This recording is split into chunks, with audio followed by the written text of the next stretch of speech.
And what's going on, Los Angeles Bruin Nation? How is everybody doing? The MadMan here on the latest episode of the Bruin Bites. So excited to be here and so much to unpack. My goodness, how much has happened with UCLA football since our last recording? 10, you named it, 10 commits out of a class of 11 so far in the transfer portal that have committed in the last 72 to 96 hours that has propelled UCLA to the number 7 transfer portal class in the entire country.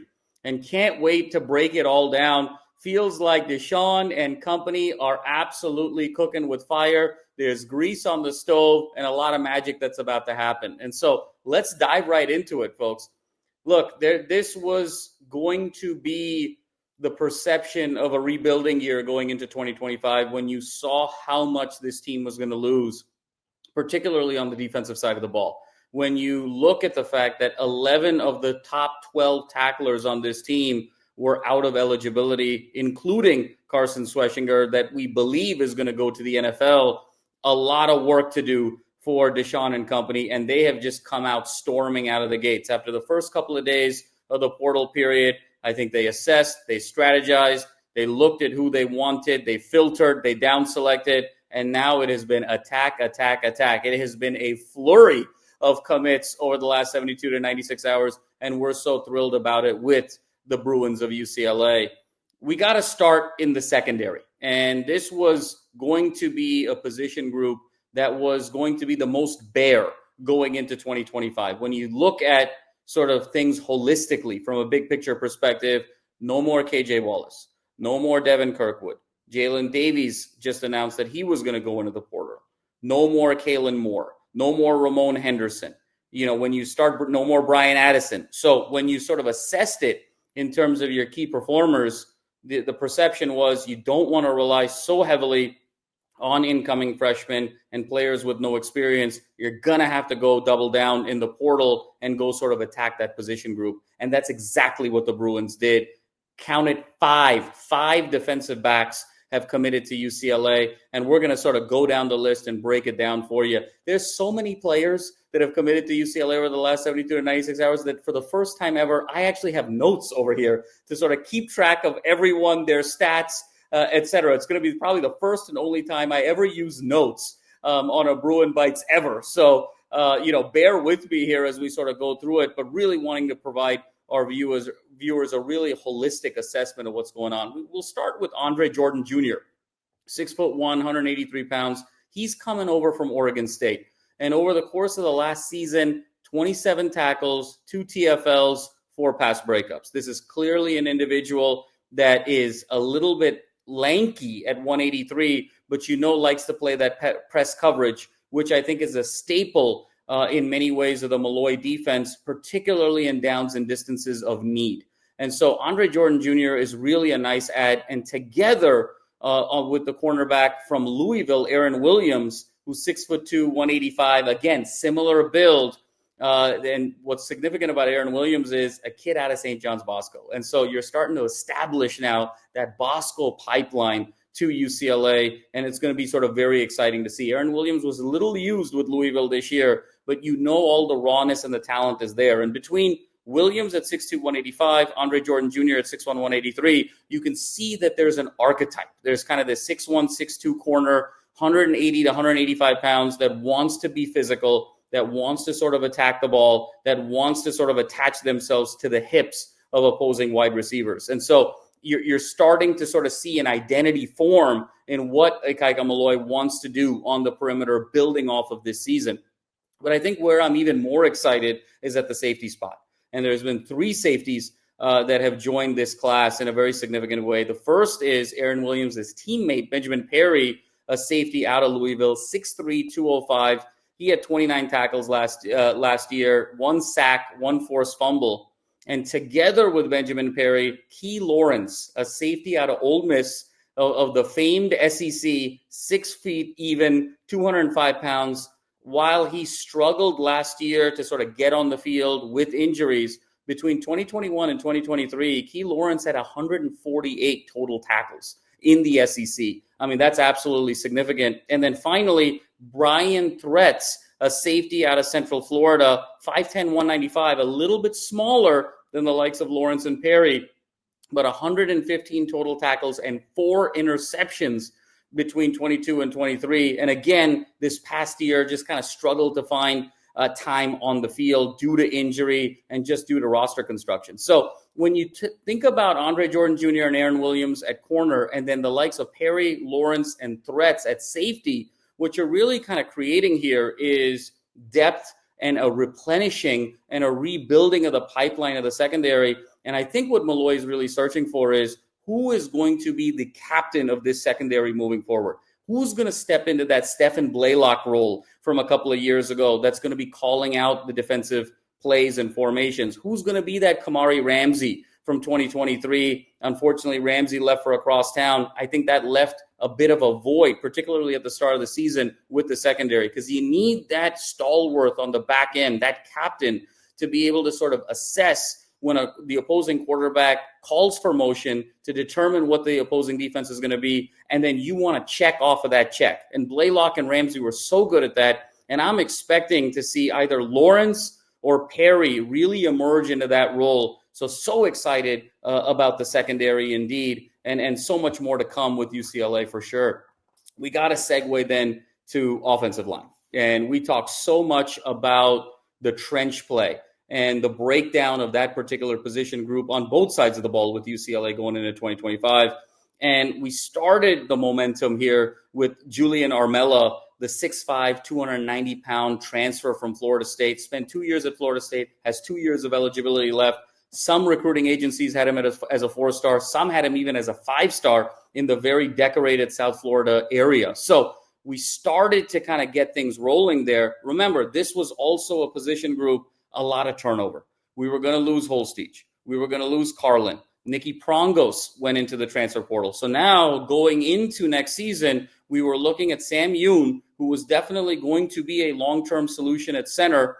You know, I think Yoon needs to put on a little bit of weight, but in terms of his quickness, in terms of his intelligence, in terms of his poise, in terms of his footwork, in terms of the way his usage of hands post-snap, I mean, we definitely have our center over the next 2 or 3 years. And then Garrett DiGiorgio is a very serviceable offensive lineman coming into his final year in college on the right side of that line. But now with Armella, we start getting some beef. And then the two big gets from the last couple of days. The first is Cortland Ford from Kentucky. He's going to come in as a senior with 1 year of eligibility left. 6'6", 327 pounds. Again, after having spent several years in the big, bad, mighty SEC. And then the latest get, the one I think everyone's really excited about because he's just going to be a freshman. He's just had 1 year of college, so many years of eligibility left here. Eugene Brooks, the 6'4", 325-pound offensive lineman from OU, Oklahoma. Again, a fellow SEC compatriot. And what's even more significant with Eugene Brooks is not just his size, not just the raw skills, not just the pedigree of coming from OU, but he's another local kid from Sierra Canyon. So you're now starting to build that pipeline. And so what's so exciting here now is we went into a situation saying, my God, what's going to happen with this offensive line? Now you have Yoon, you have Armella, you have Brooks, you have Ford, and you have DiGiorgio. That's probably going to be your starting 5.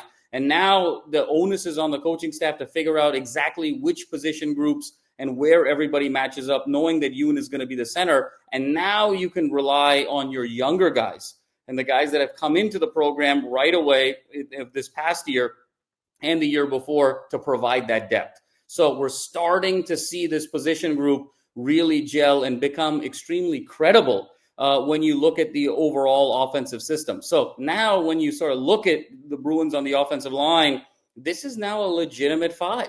And I think if they can sort of bolster the depth, now you've got, again, we talked about a lot of great stuff going on at the wide receiver position. You got Gilmer. You're going to have TMA. You know, you're excited about all of that. You know, Jaden Wilson is coming from Arkansas. So there's a lot to like there in terms of the wide receiver position. And then you got Berger and you got Carson Cox at running back. And then Hudson Habermill is coming off of injury and taking over for Matavao at tight end. So all the pieces now are there offensively, for Tino Sunseri to say, okay, do I need to go get a veteran quarterback? Perhaps, and most likely I do. Or do I let Demarcus Davis, Luke Duncan battle it out and trust that what's around them is credible, and my scheme and strategy is effective enough to make them successful in year one? So now a lot to be excited about this offense. Now, the last position group that this sort of class has really attacked moving forward has been defensive line, and it's what we needed. And if we thought the offensive line was bare in terms of looking at 2025, the defensive line even more so. I mean, when you talked about losing our fearsome foursome, we talked about Carson, Jay Toia, Oladejo, Medrano, but then even beyond that, from a defensive line perspective, Sharif Say, Kafusi, Sataki, I mean, everybody was sort of headed for the exits there from an eligibility perspective. So you're really sort of starting from the ground floor on the defensive line. And the Bruins have, again, done a phenomenal job sort of attacking that position group. Kaeo Akana, a defensive end from Utah, 6'3", 233 pounds, sophomore, didn't really play much in the Utah scheme that first year, given injury, sort of, again, given scheme. But the fact that he was good enough for Kyle Whittingham and that physical Utah program to come out right out of high school is really a very ringing endorsement. Let's not forget, before the Pac-12 broke up and we sort of had all of this reorganization in college football, Utah was the back-to-back Pac-12 champion right before Washington had their final run at it. And so Utah was really, in many ways, if not the best program in the Pac-12, certainly one of the 2 or 3 best programs in the Pac-12 over that conference's final 8 to 10 years. And it certainly wasn't due to the fact that they were getting a litany of 4- and 5-star prospects. It was really building that team from the inside out on the offensive and defensive line. So the fact that Akana was someone that was recognized by Kyle Whittingham to sort of follow that lineage, absolutely significant. And even if the stats don't bear out from last year in terms of just sort of evidence, because he's raw, that potential and that upside is something that we have to be really excited about. And then beyond that, the even bigger get that just sort of broke down a couple of hours ago, Nico DeVilliers, the starting interior defensive lineman for Arkansas, 6'4", 271 pounds, 25 tackles and a sack. The fact that he was starting for Arkansas on that interior defensive line, again, from that SEC, really shows that this defensive line is really making a step forward. So now you've got a situation, you've got Akana, you've got DeVilliers. Look, Keanu Williams got hurt very early in the 2024 season. You got to assume Keanu's going to come back. We don't know where Gary Smith is, but you got to assume he's going to make a go at it. And now you've got kind of a Jacob Busic at the edge as more of a rotational piece along with some of your younger guys. So now you're sort of building again sort of a 4 with Akana, DeVilliers, Williams, Smith III, and then Busic and others now become that rotational piece. So that position group now starting to form moving forward. Still a lot of work to do. But I think the fact that the Bruins have come out with such gangbusters over the past week really gives us a lot of hope and excitement moving forward. I think now you probably need one more offensive lineman that's a veteran to sort of round out sort of that second rotation.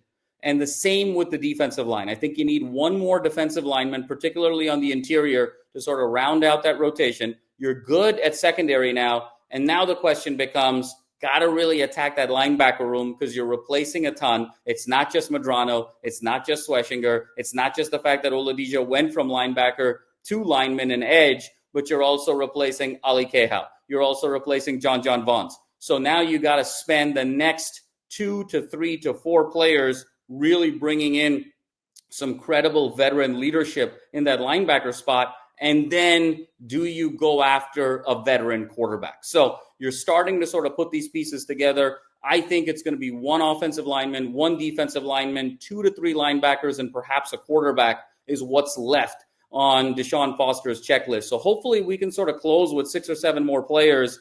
And now this class of about 17, 18, 19 players in the transfer portal becomes really a linchpin significantly for the Bruins in 2025. So really exciting what we're seeing here. And I think we have to sort of take a step back and really commend DeShaun Foster on a number of different levels, because whatever he's pitching is working. And we are now in a world in college football that has become so transactional, that has become so much about the money, that has become so much about the individual player and not about the team anymore, just given NIL, transfer portal, and the opportunity to get these bags, that we're really in a world where college football most closely resembles Major League Baseball. It's an uncapped sport. It's an uncapped professional sport, frankly, because guys are getting paid. And so when you look at Major League Baseball, you're always going to have the Dodgers and the Yankees and the Mets and the Red Sox and the Phillies, but how do other teams compete? And I think DeShaun Foster has sort of tapped into his inner Billy Beane, because he's found a value proposition for UCLA that has become quite effective with these players. And when you think about it, UCLA is not going to have the NIL war chest in football of an Oregon, of an Ohio State, of a Texas, of a Georgia. So their value proposition is going to be, you can make some nil, not as much as you're going to make at perhaps some other schools, but you're going to come to the number one public university in the world, in the most beautiful campus in the world, and you're going to have a program and an alumni that care very deeply about you, and you're going to have a head coach that not only played in a Rose Bowl, but also played in a Super Bowl. And how many coaches can actually say that? So many coaches can talk about, hey, I put this guy in the league, or over the last 5 years, this is sort of my track record of putting guys in the next level, which is all very credible. But how many guys can actually say, I was on the field for the Rose Bowl, I was on the field for the Super Bowl against Tom Brady, and I scored a touchdown. I know what that grass smelled like. I know what those locker rooms feel like. I know the business side of the game. I know what scouts look for. I know what GMs look for. So the fact that DeShaun Foster, I think, has found a niche here and a really nice value proposition moving forward. And I think it also speaks to how he's sort of handling his staff. I loved what he did over the last 24 hours. He's promoted Jerry Neuheisel to assistant head coach. He's brought in Scott White, promoted him from defensive analyst to linebackers coach and associate head coach. He's really bringing guys along that have come with him on this journey.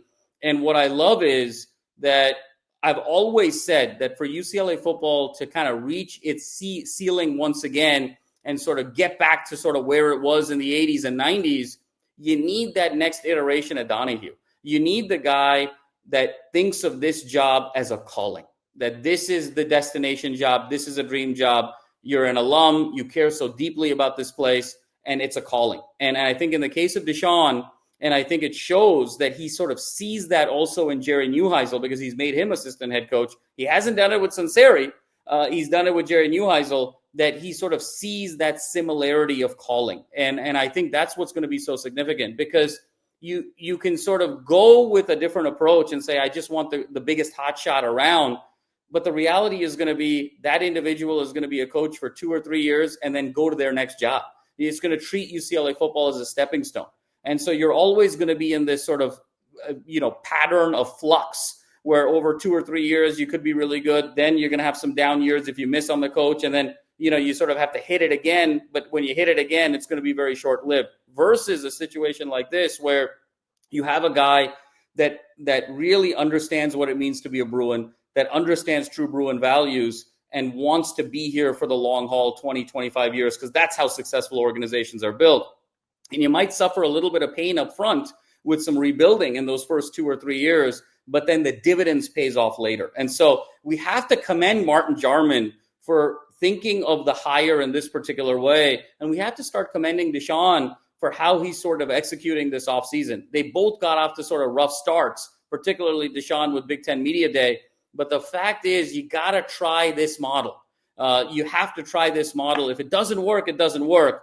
But commend UCLA for thinking differently in a sport that has become fundamentally inequitable. So much to be excited about here. You look at the landscape of college football right now, so many programs are losing players left, right, and center. No one can really point to what is their culture.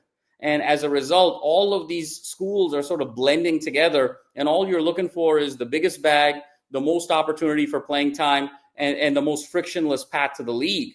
But, those schools that can still provide those things, in moderation, but also the kind of that holistic experience, I think are going to win the day. And those culture creators are going to win the day. So kudos to DeShaun, kudos to Martin Jarman, and what a great start that we have to sort of portal season. More work to be done, like we talked about, of getting 6 or 7 more players at those particular position groups. But my God, what a great start for UCLA. We have so much to be excited about, and we will have you all covered as soon as everything breaks. Our next episode is probably going to be a fun surprise guest, and I'm just going to sort of leave it at that and keep the suspense rolling. But as always, it is just as we talk about DeShaun having UCLA head coach as his calling, this show and this network is my calling, because I love UCLA so much from the bottom of my heart. And so as always, Bruin Nation, much love to you. Can't wait to talk in a few days. MadMan over and out here, and 4's up forever.